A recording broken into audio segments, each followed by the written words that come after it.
My main research is in the area of international economics with a focus on intellectual property rights. More specifically, I study how differences in countries' intellectual property regimes, patent regimes more specifically, impact international trade, multinational firm activity, innovator migration, and with that, the diffusion of knowledge and technologies across borders. A lot of my work is focusing on developing countries, where access to foreign products and technologies is key for their growth and development. Many developing countries have strengthened their intellectual property protection since the 90s, in the hope that this strengthening will spur innovative activity and will bring new products and encourage technology diffusion in their markets. Were these reforms effective? To answer this question, it is important to understand how national intellectual property regimes impact firms, their activity, and the diffusion of technologies at the firm level. And this is largely what my research is about. And to answer these questions, I use both empirical methods and theoretical modeling.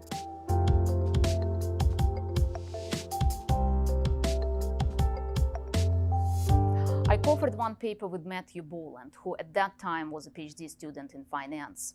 We studied the impact of broadband deployment in Canada on employment and wage growth. Governments around the world are spending billions of dollars into broadband deployment, and Canada is no exception. Much of these funds are allocated to rural and remote areas where commercial broadband deployment is not motivated.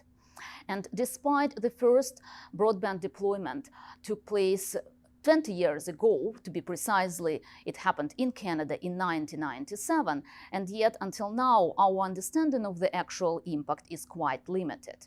Matt and I have worked with detailed records of broadband availability around more than 4,000 communities in Canada at different points in time since 1997. And our goal was to isolate changes in economic activity that are driven by changes in broadband availability. And this paper is now published at the Canadian Journal of Economics, and I invite you to take a look.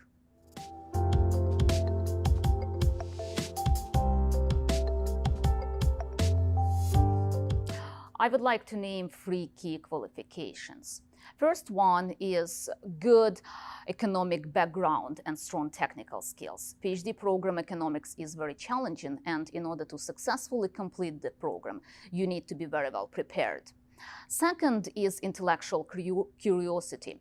You need intellectual curiosity to be able to come up with interesting questions that will excite you and make your research work fun as well as rewarding. And on top of that, and I would say most importantly, you need to have discipline, strong work ethic, and perseverance. You need to have discipline in order to be able to manage yourself. You do not have a boss which gives you a short list of tasks with good, strong deadlines. You need to be able to set your limits and push yourself as hard as you can. And naturally, as you will be pushing yourself, there will be moments when you feel frustrated, when you feel tired, and perhaps ready to quit. And that's when you need perseverance in order to be able to continue pushing, continue increasing your limits. And frankly, that's the key to success.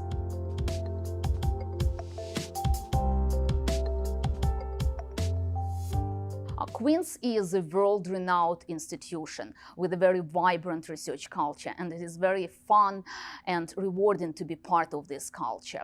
Queen's has experts in their own fields with high-quality publications, and these faculty members are eager to help you realize your own research potential, to help you make an impact with your research and impact society more generally.